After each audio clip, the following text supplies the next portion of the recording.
the discussion about Bhishma was that we have to examine what he represents, who he is and what he represents.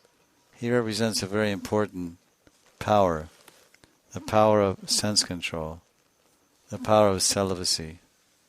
The main binding factor for the living entity, whether he's animal or human or bird or whatever, in this material world, what binds one the most is not food. No one is that bound by food and attached to food. No one is that bound and that attached to sleeping. But everyone is completely bound and completely attached to maitun, sex life. This is the basis of birth and death.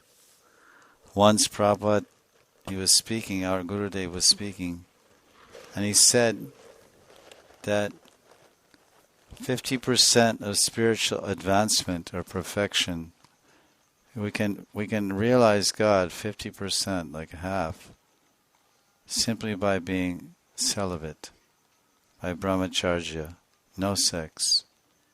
Then the devotee said, okay, well, maybe we can think about that and try somehow for that, by your mercy. But what's the other 50%?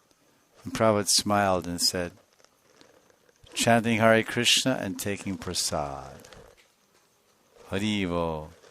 So chanting is not so difficult. Honoring prasad or eating itself, we're very expert at eating.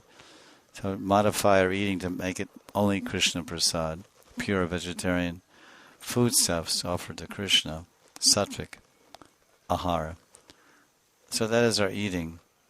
And then chanting, some little difficulty, not so much. But this brahmacharya, this is difficult. It is most difficult. It is the most difficult thing. Great rishis, great sages, great tapasvis, fasting for thousands of years, even they fell prey to this urge, this itch. Shobari Rishi, he had the power to live under the water. He could live under the Yamuna without food or clothing or anything. I guess he had water. Can't say live without water. He was living in the water. I assume he was drinking it. It's not said. But he's not eating any food or having any. There's no shopping malls under there, and no internet connection, and no Google and all these things. It's amazing how he lived. I don't know. But somehow he is performing this Mahatapasya, living under the Yamuna. And even he, after so many hundreds and thousands of years, he became disturbed by sex life.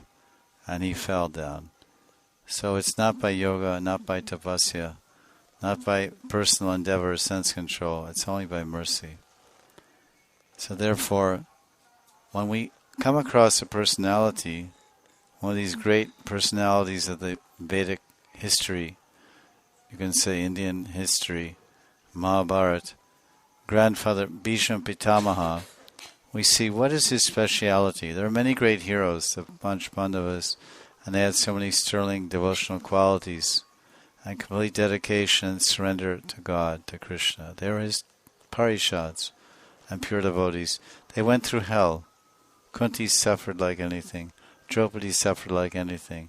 Arjuna suffered like anything. His son was murdered mercilessly, Abhimanyu. So they all suffered so much.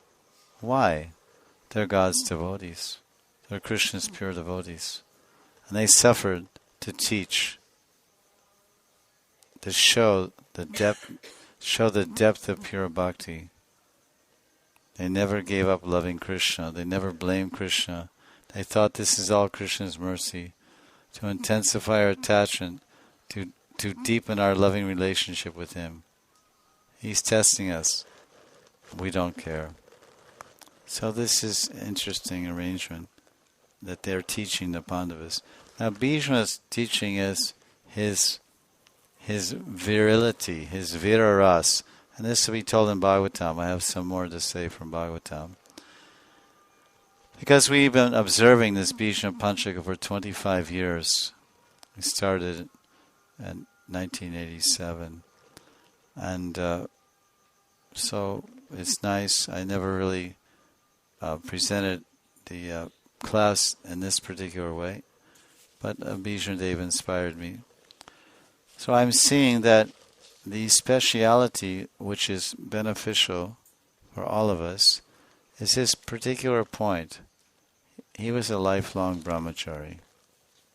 In lieu of what I've just said, that if one can maintain brahmacharya and celibacy, he can be 50% successful going and seeing God and going to the spiritual world. That's the platform of perfection. It's difficult. It's difficult, it's desirable, it's a must. If not now, later. If not later, next later.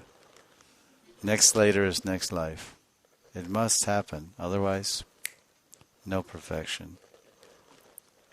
Yan maitunadi grihamedi sukham hi tucham. This is Pumshastri matuni bhavame tam tayormito ridya grantamaho. Atok griyak kshetra sutata vitarjanasya maho yamaham. This is in Bhagavatam. Pumshastri matuni. This man-woman combination, mitun, is a cause of eternal bondage. It ties the hearts. Ties the heart of the man to the woman, woman to the man, and ties both hearts to the samsara. The wheel moves on an axle. The wheel is birth and death. The axle is man and woman. Take away man and woman, take away samsara. Take away the connection of man and woman, there's no more samsara. Celibate men get liberated. Celibate women get liberated.